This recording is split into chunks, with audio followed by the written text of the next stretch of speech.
യോ guys again welcome back to my channel. അപ്പോൾ ആദ്യം തന്നെ എല്ലാ പ്രണയിനികൾക്കും എൻ്റെ ഹാപ്പി വാലന്റൈൻസ് ദിന ആശംസകൾ.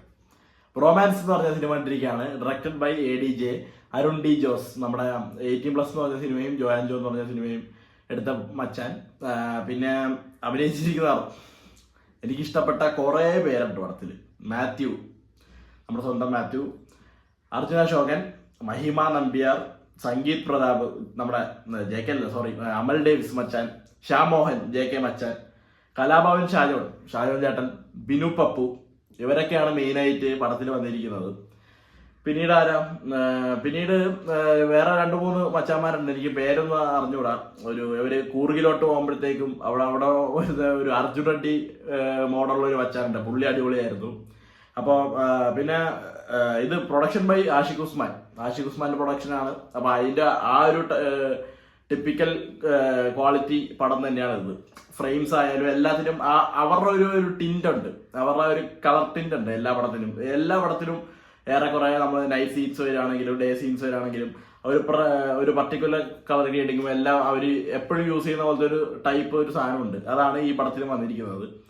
അത് കിട്ടില്ല തന്നെയായിരുന്നു. പിന്നീട് ഗോവിന്ദ് വസന്തന്റെ മ്യൂസിക് പോളി, സീൻസിനെ ഹൈ ആക്കാൻ വേണ്ടി നല്ല കിടിലൻ സ്കോർസ് ചെയ്തു വെച്ചിട്ടുണ്ട്. Cinematography by Akhil George. അവസാനം ഒരു ഫൈറ്റ് സീക്വൻസ് ഒക്കെ ഉണ്ട് പോലെ, പിന്നെ ഒരു തേനീച്ചേന്റെ ഒക്കെ ഒരു സാധനമൊക്കെ ഉണ്ട്. അതൊക്കെ VFX ചെയ്തവരാണെങ്കിലും അടിപൊളിയായിട്ടുണ്ട്. പുള്ളീന്റെ സിനിമാറ്റോഗ്രാഫി ആയാലും പൊളിയായിട്ടുണ്ട്. 2.25 മണിക്കൂറുള്ള ഈ സിനിമ എഡിറ്റ് ചെയ്തത് നമ്മുടെ ചമ്മൻ ചാക്കോ ആണ്. ആർഡിക്സ് പോലുള്ള പല സിനിമകളും എഡിറ്റ് ചെയ്തിട്ടുള്ള മച്ചാൻ, അതും കിടിലനായിരുന്നു. പിന്നെ കോസ്റ്റ്യൂംസ് റോണക് സേവിയർ, മേക്കപ്പ് ആണെന്ന് തോന്നുന്നു Ronak Xavier. Costume by മഷർ Hamza, എല്ലാം കിടിലൻ. പക്ഷെ ഞാൻ ഈ സിനിമ കണ്ടപ്പോഴത്തേക്കും എൻ്റെ ഒരു ഫസ്റ്റ് ഹാഫിന് എനിക്ക് എങ്ങനെ തോന്നുന്നു വെച്ച് കഴിഞ്ഞാൽ, ഒന്ന് ഹൈ ആവും, പിന്നെ ലോ ആവും, പിന്നെ കയറും ഇറങ്ങും. അങ്ങനെ ആ ഒരു വേരിയേഷൻ ഉണ്ടായിരുന്നു. ഇങ്ങനെ വേരി ചെയ്ത് ഇങ്ങനെയാണ് പടം പൊക്കോണ്ടിരുന്നത്. നിങ്ങൾക്ക് ട്രെയിലർ കാണുന്ന ഒരാൾക്ക് മനസ്സിലാവും ഷിൻഡോ എന്ന് പറഞ്ഞൊരു കഥാപാത്രം മിസ്സിംഗ് ആവുന്നു. എന്ന് വെച്ച് കഴിഞ്ഞാൽ പിൻഡോന്റെ ചേട്ടൻ, നമ്മുടെ മാത്യുവിന്റെ ചേട്ടനായിട്ട് ശ്യാം പ്രസാദ്, പുള്ളി ഒരു പോയിന്റ് വെച്ച് മിസ്സാവുന്നു. ഇവരെല്ലാവരും കൂടി അങ്ങ് കളത്തിലോട്ട് ഇറങ്ങുന്നു.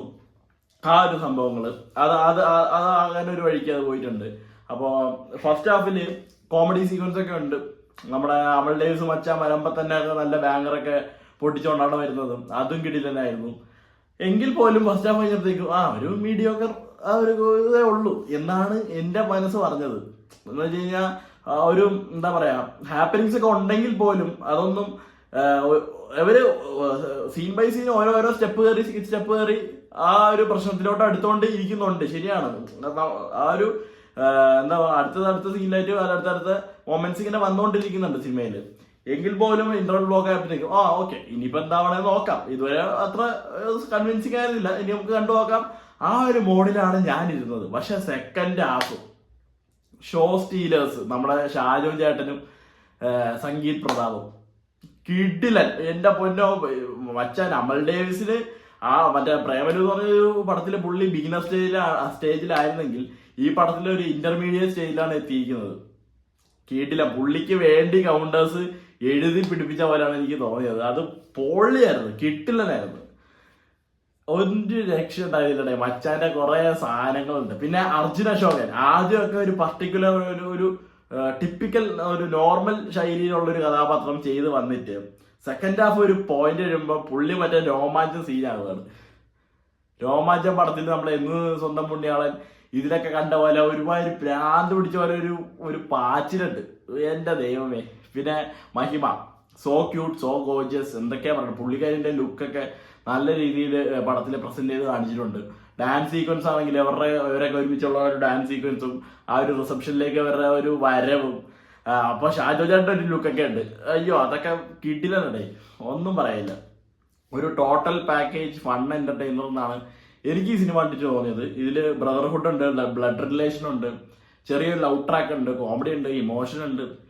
ആ ഒരു ചെറിയൊരു എന്ന് വെച്ചാൽ ഒരു പർട്ടിക്കുലർ ഒരു ഫ്രണ്ട്ഷിപ്പ് കാണിക്കുന്നുണ്ട്. എന്ന് വെച്ചാൽ ഒരുത്തർ അത്യാവശ്യം മൂത്തത്, മഹിമയാണെങ്കിൽ കുറച്ച് മൂത്തത്, അവരെക്കാട്ടും മൂത്തതായിട്ട് ഷാജോൻ ചേട്ടൻ, പിന്നെ അവന്മാർ 2 പിള്ളേര്. ആ ഒരു സംഭവമൊക്കെ നല്ല രീതിയിൽ വർക്കായിട്ടുണ്ട്. പല ഏജ് ഡിഫറൻസ് ഒക്കെ ഉള്ളവര് ഒരേപോലെ ആവുന്നു, എല്ലാവരും കൂടി ഒരു പ്രശ്നത്തിന് വേണ്ടി പോകുന്നു. ബിനു ചേട്ടന്റെ ക്യാരക്ടറാണെങ്കിലും, ബിനു പപ്പു പുള്ളിയുടെ കഥാപാത്രമാണെങ്കിലും മറ്റേ മുറിവേറ്റ സിംഹമാണ് പുള്ളി. അത് ഞാൻ പറയുന്നില്ല. എങ്ങനെയാണെന്ന് വെച്ച് കഴിഞ്ഞാൽ കുറേമാരൊക്കെ ഉണ്ടല്ലോ ഈ സോഷ്യൽ മീഡിയയിൽ അവര് ട്രോള് മീംസ് ഒക്കെ ഉണ്ടാകാൻ വേണ്ടിയാണ് ചെയ്യുന്നത്. ആരുടെ കയ്യിൽ നിന്നെങ്കിലും എന്തെങ്കിലുമൊക്കെ ജനറലി ഒരു പറ്റിപ്പോയാൽ എന്തെങ്കിലും മിസ്റ്റേക്സോ അല്ലെങ്കിൽ അവരെന്തെങ്കിലും കൊണയോ എന്തെങ്കിലും കാണിക്കുന്നതായിട്ട് വന്നു കഴിഞ്ഞാൽ ഇതെടുത്ത് ട്രോളി അവരെ അങ്ങ് ഫേമസ് ആക്കുന്ന കുറച്ച് മച്ചാന്മാരുണ്ടല്ലോ നമ്മുടെ സോഷ്യൽ മീഡിയ അപരാധികൾ. അവർക്കൊക്കെ നല്ല അടി പടത്തി കൊടുത്തിട്ടുണ്ട്. പിന്നെ മാത്യു രേസ് പറയുകയാണെങ്കിലും കപ്പ് ലവ് ഓൾ പ്ലേ എന്ന് പറഞ്ഞ സിനിമ കണ്ടപ്പോഴത്തേക്കും എനിക്ക് എന്താണ് നിർത്തി പാടേന്നാണ് എനിക്ക് തോന്നിയത് പുള്ളിയുടെ അഭിനയൊക്കെ കണ്ടപ്പോഴത്തേക്കും. പക്ഷെ ഇതിന്റെ പുള്ളി തിരിച്ചു പിടിച്ചു. ഈ ഒരു ആങ്കർ മാനേജ്മെന്റ് ആ ഒരു സംഭവം പുള്ളിക്ക് എന്താ പറയാ, പുള്ളി കുറച്ച് ഷോർട്ട് ടെമ്പേർഡാണ്. ഇങ്ങനെ അരിശം കയറും. അതൊക്കെ ചിലവർക്ക് ക്ലിഞ്ച് അടിക്കായി. അവൻ എന്തിനാ ഇങ്ങനെ പല്ലും കടിച്ച് ഇങ്ങനെ ഇരിക്കണമെന്ന് തോന്നാം. പക്ഷെ സിറ്റുവേഷൻസ് ആയിട്ട് നല്ലവണ്ണം ബ്ലെൻഡായി പോയി എന്നാണ് എൻ്റെ ഒരു വിശ്വാസം. ശ്യാം മോഹനാണെങ്കിലും JK അടിയൊന്നുമില്ല. പുള്ളിന്റെ കഥാപാത്രം എന്താ പറയുക, കുറച്ച് നൊട്ടോറിയസ് ആ ഒരു ടൈപ്പാണ്. പുള്ളി ചെറിയ ടൈപ്പാണ്. അത് അവസാനമൊക്കെ വൻ സീനാണത്, ചിരിച്ചിരിച്ച് അപ്പൊ അതാണ് ഞാൻ പറഞ്ഞത്. എനിക്ക് എൻ്റെ ഒരു കൈൻഡ് ഓഫ് പടം, എൻ്റെ ഒരു ടൈപ്പ് ഓഫ് പടമാണ് ഇത്. മൈ കപ്പ് ഓഫ് ടീ അങ്ങനെ പറയാം നമുക്ക്. ശരിയാ, ഞാൻ ഇതുപോലത്തെ എന്താ പറയാ ഫൺ, കുറെ കളർ വാരി എറിഞ്ഞതും ഫുള്ള് ജോളിയും ബഹളവും അടിയും പിടിയും അതിൻ്റെ ഇടയ്ക്കുള്ള ഹ്യൂമറും ഈ ഒരു കാര്യങ്ങളൊക്കെ, ഇങ്ങനത്തെ ഒരു കൈൻഡ് ഓഫ് പടങ്ങൾ എനിക്ക് ഭയങ്കര ഇഷ്ടമാണ്. അതുകൊണ്ട് തന്നെ ഈ സിനിമ എനിക്ക് ഭയങ്കര ഇഷ്ടപ്പെട്ടു. നിങ്ങൾക്ക് കണ്ടിട്ട് തീരുമാനിക്കാം. ഇനിയിപ്പോൾ ഞാൻ ചിലപ്പോൾ ഇനി ക്യാപ്റ്റൻ അമേരിക്ക ബ്രേവ് ന്യൂ വേൾഡിന് ഉച്ചയ്ക്ക് കയറും. വൈകിട്ട് പൈങ്കിൾ ബുക്ക് ചെയ്തിട്ടുണ്ട്. അത് കഴിഞ്ഞിട്ട് രാത്രി ദാവീദ് ബുക്ക് ചെയ്തിട്ടുണ്ട്. ഇന്നത്തെ ദിവസത്തെ എല്ലാ പടവും കണ്ടിട്ട് ഒപ്പീനിയൻ ഇടുന്നതായിരിക്കും ഗൈസ്. എന്തായാലും ക്യാപ്റ്റൻ അമേരിക്ക ഷോർട്ട് വീഡിയോ ഉണ്ടാവുള്ളൂ. എനിക്ക് ഞാൻ സത്യം പറയാമല്ലോ, മാർവലിനെ കുറിച്ച് കംപ്ലീറ്റ് ഒരു പരിജ്ഞാനമൊന്നും എനിക്കില്ല. എനിക്ക് വളരെ ചുരുക്കം അറിയുള്ളൂ.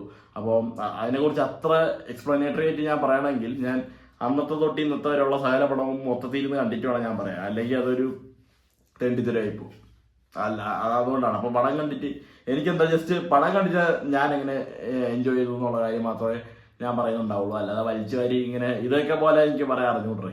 ഞാൻ അത് അഡ്മിറ്റ് ചെയ്യാണ്. അപ്പം അത്രേ ഉള്ളൂ. ദാവീദ് കാണണം, മച്ചാന്റെ പടമാണ്, ഇടി പടമാണ്. പൈങ്കിളിയും കാണും, ചിത്തുമാവനാണ് കഥ എഴുതിയത്. അത് വൈകിട്ട് കണ്ടിട്ട് പറയാം. എല്ലാം കണ്ടിട്ട് പറയാനാണേ. ബൈ.